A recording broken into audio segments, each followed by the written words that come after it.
So hello students, welcome. तर आता आपण पाचवा लेक्चर बघतोय केमिकल बॉन्डिंगमधलं. ओके.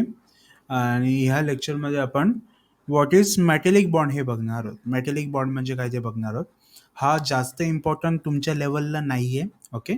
फक्त बेसिक बघणार आहोत आपण कसं असतं बॉन्डिंग ते.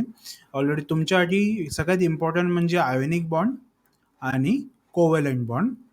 आणि 12वी मध्ये 9वं चॅप्टर आहे, so that is coordinate bond. त्याच्यासाठी कोऑर्डिनेट बॉन्ड इम्पॉर्टंट आहे. ओके. बाकीचं मेटलिक बॉन्ड एवढं इम्पॉर्टंट नाही आहे, राईट. पण माहिती असलं पाहिजे तुम्हाला मेटल्समध्ये बॉन्डिंग कसं होतं ते. ओके. आता आयोनिक बॉन्डमध्ये, कोव्हॅलंट बॉन्डमध्ये, कोऑर्डिनेट बॉन्डमध्ये एका स्पेसिफिक टाईपचं आपण बॉन्डिंग बघतो. एक ॲटम असतो, बाकीचे ॲटम्स एकमेकांना जॉईन होतात, इलेक्ट्रॉनचं काय केलं जातं, गेन केले जातात किंवा लॉस केले जातात किंवा शेअर केले जातात. ओके. इकडे जरा वेगळं असणार आहे. इकडे मेटल्समध्ये आपल्याला जरा वेगळ्या वेळेने विचार करावा लागणार आहे. Okay.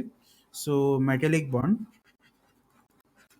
So it is the, त्याची डेफिनेशन बघूया. It is the attractive force किंवा force of attraction. It is the attractive force between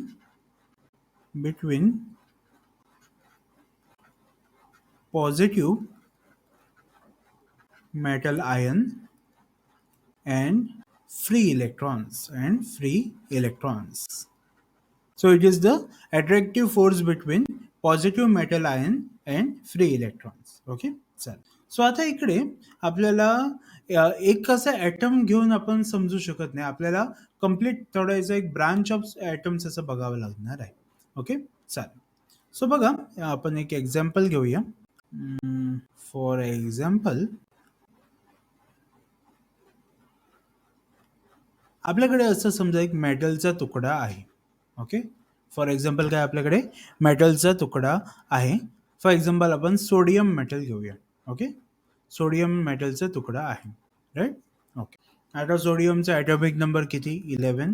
so electronic configuration काय असणार आहे, 2,8,1. ओके. काय असणार आहे, 2,8,1. ओके. आता मेटल्सची एक प्रॉपर्टी असते जी आपण मेटॅलिक कॅरेक्टरमध्ये बघितली होती, राईट. मेटल्सची कोणती प्रॉपर्टी असते, दे इझिली डोनेट इलेक्ट्रॉन और लूज इलेक्ट्रॉन. इझिली काय करतात, इलेक्ट्रॉन लूज करतात, लूज इलेक्ट्रॉन्स. ओके. ही प्रॉपर्टी असते मेटल्सची. दे इझिली लूज इलेक्ट्रॉन्स. इलेक्ट्रॉन्स काय करणार आहेत, लूज करणार आहेत. सो कोणते इलेक्ट्रॉन लूज करणार आहेत, तर लास्ट शेलवाले इलेक्ट्रॉन ते काय करणार आहेत, लूज करणार आहेत. Okay. So for example sodium आहे. सोडियमकडे लास्ट शेलमध्ये किती इलेक्ट्रॉन्स आहेत, एक इलेक्ट्रॉन आहे. सो सोडियम काय करणार आहे, हा आपला लास्ट इलेक्ट्रॉन काय करणार आहे, लूज करणार आहे. ओके. लूज करणार आहे आणि काय फॉर्म करणार आहे, त्याचं कन्व्हर्जन कशात होणार आहे, Na+ मध्ये होणार आहे, ज्याच्यावर इलेक्ट्रॉनिक कॉन्फिगरेशन काय असणार आहे, 2,8. ओके. चालेल. सो Na+ मध्ये फॉर्म होणार आहे. सो आपण त्याला असं दाखवूया, Na+. ओके. आणि ॲज अ सर्कल म्हणून दाखवूया त्याला. ओके. चालेल. सेम वे अजून पण ह्या मेटलच्या तुकड्यामध्ये काय असणार आहे, Na+ असणार आहेत. Okay.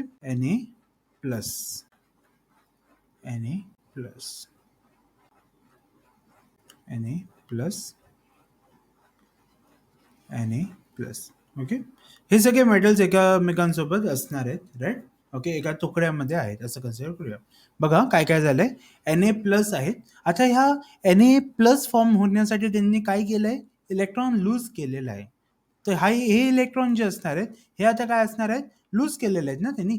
So this electrons are known as free electrons. ह्या इलेक्ट्रॉन्सला काय म्हणतो आपण, फ्री इलेक्ट्रॉन्स असं म्हणतो. आता हे फ्री इलेक्ट्रॉन्स आहेत म्हणजे काय, त्याला आपण दुसरं एक नाव आहे त्याला, they are also known as mobile electrons. Mobile electrons म्हणजे काय, मोबाईल म्हणजे काय, जे मुव्हेबल, राईट, जे मूव्ह करू शकतात त्याला काय म्हटलं जातं, मोबाईल म्हटलं. मोबाईल इलेक्ट्रॉन्स म्हणजे काय, असे इलेक्ट्रॉन जे इझिली मूव्ह करू शकतात. आता हे फ्री इलेक्ट्रॉन्स आहेत. सो हे कुठे असणार आहेत, इकडे बाहेर असणार आहेत. ओके. प्रत्येक सोडियमकडे एक काय असणार आहे, म्हणजे त्यांनी एक एक इलेक्ट्रॉन लूज केलेला असणार आहे. ओके. ओके. सो अशा प्रकारे काय असतील, इलेक्ट्रॉन्स असतील. आता हे काय झाले, आपले फ्री इलेक्ट्रॉन्स आहेत, बरोबर. हे इलेक्ट्रॉन्स काय आहेत, फ्री इलेक्ट्रॉन्स आहेत. ओके. हे काय झाले, फ्री इलेक्ट्रॉन्स आहेत. ओके. फ्री इलेक्ट्रॉन्स म्हणजे काय करते, मोबाईल इलेक्ट्रॉन्स आहे. ह्याचं ते कुठे पण जाऊ शकतात, त्याला वाटतंय ते काय करू शकतात, ते जाऊ शकतात. फॉर एक्झाम्पल हा इलेक्ट्रॉन ह्या साईडला गेला, हा इलेक्ट्रॉन ह्या साईडला गेला. ओके, ह्या इलेक्ट्रॉन ह्या साईडला गेला, ह्या इलेक्ट्रॉन ह्या साईडला गेला. ओके, सो अशा वेळेने कुठे पण ते जाऊ शकतात. राईट. ओके, आता बघा हे जे पॉझिटिव्ह कर्नल्स आहेत, म्हणजे जरा कलर वेगळा यूज करूया आपण म्हणजे क्लिअर होईल तुम्हाला. For example, okay, for example sodium बघा, त्याच्यावरती चार्ज कोणता आहे? पॉझिटिव्ह चार्ज आहे. ओके, आणि दुसरा सोडियम मेटल आहे, त्याच्यावरती पण चार्ज कोणता आहे? पॉझिटिव्ह. या पॉझिटिव्ह पॉझिटिव्हच्या मध्ये काय असणार आहे? इकडे अट्रॅक्शन असणार की रिपल्शन असणार? येस, ह्यांच्यामध्ये काय असणार आहे? रिपल्शन असणार आहे. बरोबर ना? सो हे जे पॉझिटिव्ह कर्नल्स आहेत ते एकामेकांच्या मध्ये काय असणार आहेत? रिपल्शन असणार आहे. ओके, त्यामुळे हे काय होणार आहे? एकामेकांच्या जवळ तर येणार नाहीयेत. ओके, त्यामुळे हे काय करणार आहे? डिस्टन्स ठेवणार आहेत, आपलं रिपल्शन थोडंफार असणार आहे. ओके, आणि हे जे व्हॅलेन्स इलेक्ट्रॉन्स आहेत त्यांच्यामध्ये आणि ह्या मेटलमध्ये काय असणार आहे? इलेक्ट्रॉन्सवरती चार्ज कोणता आहे? निगेटिव्ह चार्ज आहे. आणि आपले पॉझिटिव्ह मेटलवरती कोणता चार्ज आहे? पॉझिटिव्ह आहे. राईट. सो पॉझिटिव्ह आणि निगेटिव्ह ह्यांच्यामध्ये काय असणार आहे? ह्यांच्यामध्ये आता काय असणार आहे? अट्रॅक्शन असणार आहे. ह्याच्यामध्ये काय असणार आहे? अट्रॅक्शन असणार आहे. राईट. सो हे इलेक्ट्रॉन्स मूव्ह करत असणार आहेत. फॉर एक्झाम्पल हा इलेक्ट्रॉन इकडून मूव्ह झालं, इकडून ह्या साईडला मूव्ह झालं, तर तेवढं काय येणार आहे? जेवढा वेळ तो ह्या सोडियमच्या जवळ आहे तोपर्यंत त्याचं काय असणार आहे? त्याच्यामध्ये काय असणार आहे? अट्रॅक्शन असणार आहे. Okay. Okay, now this attractive force between mobile electrons and positive ions. हा जो अट्रॅक्टिव्ह फोर्स आहे कोणामध्ये? मोबाईल इलेक्ट्रॉन्स जे आहेत किंवा फ्री इलेक्ट्रॉन्स आहेत त्याच्यामध्ये आणि आपले पॉझिटिव्ह आयन्स, त्यालाच आपण काय म्हणतो? मेटॅलिक बॉन्ड असं म्हणतो. ह्याला आपण काय म्हणतो? मेटॅलिक बॉन्ड असं म्हणतो. ओके, सो ह्याला काय म्हटलं जातं? मेटॅलिक बॉन्ड असं म्हटलं जातं. हे नॉर्मल बॉन्डिंग सारखं नसतं. मेटल्समध्ये सगळे पॉझिटिव्ह आयन्स प्रेझेंट असतात आणि त्याच्यामध्ये काय असणार आहेत? हे इलेक्ट्रॉन्स मूव्ह करत असणार आहेत, कंटिन्युअसली काय करत असणार आहेत? मूव्ह करत असणार आहेत. त्यांना पाहिजे ते मूव्ह करत असणार आहेत. ओके, चालेल. आता अजून एक एक्झाम्पल, जास्त डीप मध्ये नको, वरच्या वर बघूया आपण. फॉर एक्झाम्पल एफईचा ॲटॉमिक नंबर किती? 26. सो त्याचं electronic configuration according to subshells काय असणार आहे? 1s2 2s2 2p6 3s2 3p6 4s2 3d6. Okay, ह्याचा अर्थ व्हॅलेन्स शेलमध्ये किती इलेक्ट्रॉन्स आहेत? त्याचे 3d6 आहेत. बरोबर, आणि हे दोन पण आहेत. राईट. सो टोटल मोस्टली हे जे 3d6 वाले आहेत ते व्हॅलेन्स शेलमध्ये असणार आहेत. राईट. ओके, सो एका एफईकडे म्हणजे एफई प्लस फॉर्म होणार आहे. राईट. सो एफई प्लस 6 असं फॉर्म होईल. राईट. सो एफई प्लस आपण म्हणूया त्याला FE plus, same way FE plus Fe plus Fe plus. Okay, ह्या साईडला पण Fe प्लस असणार आहे, Fe प्लस असणार आहे, Fe प्लस असणार आहे. ओके, आता Fe प्लस आहेत. आता ते एका Feने 6 इलेक्ट्रॉन्स समजा डोनेट केले. ओके, काय केले? हे 6 इलेक्ट्रॉन त्यांनी डोनेट केले. ह्याचा अर्थ 6 इलेक्ट्रॉन्स काय असणार आहेत? आता मोबाईल असणार आहेत. म्हणजे एकाकडे एवढं 6 इलेक्ट्रॉन्स त्यांनी डोनेट केलेले आहेत. तर अशा प्रकारे प्रत्येकाने समजा एवढे इलेक्ट्रॉन्स डोनेट केले. सो काय होणार आहे? एक खूप जास्त प्रमाणात lone pair of electrons form होणार आहे किंवा free electrons, mobile electrons form होणार आहेत. राईट. सो इकडे आता बघा काय झालंय, इकडे इलेक्ट्रॉन्स खूप जास्त झालेले आहेत. राईट. ओके, आणि पॉझिटिव्ह आयन्स कमी आहेत कम्पॅरेटिव्हली. ओके, सो बघा इकडे काय झालंय, पॉझिटिव्ह आयन्स आहेत, Feचे पॉझिटिव्ह आयन्स आहेत आणि त्याच्या आजूबाजूला खूप सारे काय आहेत? इलेक्ट्रॉन्स आहेत. ओके, खूप सारे काय आहेत? मोबाईल इलेक्ट्रॉन्स आहेत. राईट. ओके, सो त्यामुळे हे जे मोबाईल इलेक्ट्रॉन्स असतात ते मूव्ह करू शकतात. बरोबर आहे. ह्याला आपण म्हणतो sea of electrons. Sea of electron, खूप जास्त इलेक्ट्रॉन्स आहेत म्हणून इलेक्ट्रॉनचा एक समुद्र आहे, त्याप्रमाणे आपण त्याला कन्सिडर करू शकतो. Right. It is known as sea of electron. So the attraction between positive ions and sea of electron, okay, that is known as metallic bond. त्याला काय म्हटलं जातं? मेटॅलिक बॉन्ड असं म्हटलं जातं. ह्या अट्रॅक्शन किंवा फोर्सला काय म्हटलं जातं? मेटॅलिक बॉन्ड असं म्हटलं जातं. ओके, आता बघा 2 एक्झाम्पल आपण बघितले. बरोबर. एक बघितलं होतं सोडियमचं. सोडियममध्ये जास्त इलेक्ट्रॉन्स होते, कमी इलेक्ट्रॉन होते, म्हणून सोडियम जो असतो it is a soft metal. Sodium काय असणार आहे? सॉफ्ट मेटल असणार आहे, कारण त्याच्यामध्ये काय फ्री इलेक्ट्रॉन्स कमी आहेत, त्यामुळे तेवढं जास्त ते फोर्स नसतो, मेटॅलिक बॉन्ड जास्त स्ट्रॉंग नसतो. पण Fe बघा, Fe मध्ये फ्री इलेक्ट्रॉन्स खूप जास्त आहेत, बरोबर? फ्री इलेक्ट्रॉन्स काय आहेत? खूप जास्त आहेत. त्यामुळे ह्याच्यामधला जो अट्रॅक्टिव्ह फोर्स असणार आहे तो पण खूप जास्त असणार आहे. त्यामुळे काय असणार आहे, तो स्ट्रॉंग बॉन्ड असणार आहे. काय असणार आहे? Strong bond. एवढ्यापर्यंत क्लिअर होतंय?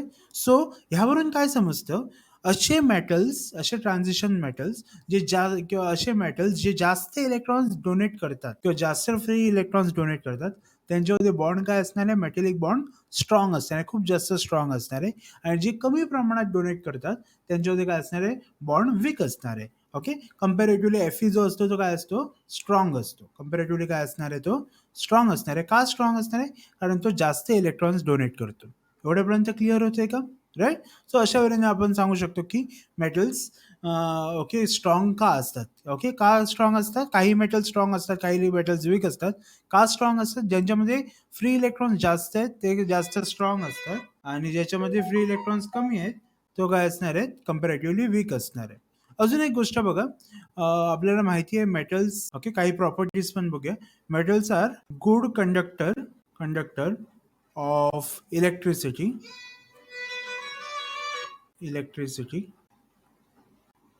सिटी. असं आपण का म्हणतो मेटलचा good conductor of electricity? Okay, कारण बघा, ज्यावेळी आपण इकडून इलेक्ट्रिसिटी समजा आपण पास केली, ओके, इकडून वायर कनेक्ट केलं त्या मेटल रॉडला, ओके, सो त्यावरून what is electricity? Electricity is flow of electron. So ज्यावेळी आपण एका साईडसून फ्लो ऑफ इलेक्ट्रॉन करणार, जर त्याचवेळी हे इलेक्ट्रॉन्स काय होणार आहेत? लगेच फ्लो व्हायला लागणार आहेत. कुठे फ्लो होणार आहेत? आता आपल्याला माहिती आहे इलेक्ट्रिसिटीवरती दोन टर्मिनल्स असतात, एक पॉझिटिव्ह टर्मिनल, एक निगेटिव्ह टर्मिनल. सो आता हे इलेक्ट्रॉन्स कुठे जाणार आहेत? येस, निगेटिव्ह इलेक्ट्रॉन्स कुठे जाणार आहेत? पॉझिटिव्ह टर्मिनलकडे जाणार आहेत. अशा वेळेने आपल्याला काय भेटणार आहे? इलेक्ट्रिक फ्लो ऑफ इलेक्ट्रॉन्स भेटणार आहे, म्हणजेच आपल्याला काय भेटणार आहे? इलेक्ट्रिसिटी भेटणार आहे, बरोबर? सो म्हणून काय म्हटलं तर metals are good conductor of electricity, कारण त्याच्याकडे काय असतात? फ्री इलेक्ट्रॉन्स असतात. फ्री इलेक्ट्रॉन्स काय करू शकतात? मूव्ह करू शकतात. एवढ्यापर्यंत क्लिअर आहे का? राईट. ओके, सो ही प्रॉपर्टी आपण बघितलं. सेम वे मेटलचा good conductor of heat. Okay, हीटचे पण काय असणार आहेत? गुड कंडक्टर असणार आहेत. सो कशामुळे? त्यावेळी पण काय होतं? इलेक्ट्रॉन्स काय करतात? व्हायब्रेट करतात आणि हे व्हायब्रेशन काय केलं जातं? ट्रान्सफर केलं जातं दुसऱ्या इलेक्ट्रॉन जवळ. ओके, त्यामुळे काय होतात? ती हीट पण काय केली जाते? पास केली जाते. So metals are also good conductor of heat. Okay, I think एवढ्यापर्यंत क्लिअर असेल तुम्हाला, right? So this is all about metallic bond. So इकडे आपण प्रायमरी बॉन्ड्स संपवलेले आहेत. ओके, लास्ट आता नेक्स्ट लेक्चरला आपण सेकंडरी बॉन्ड्सबद्दल बघणार आहोत आणि त्याचे टाईप्स बघणार आहोत. Okay, so will stop over here. Thank you.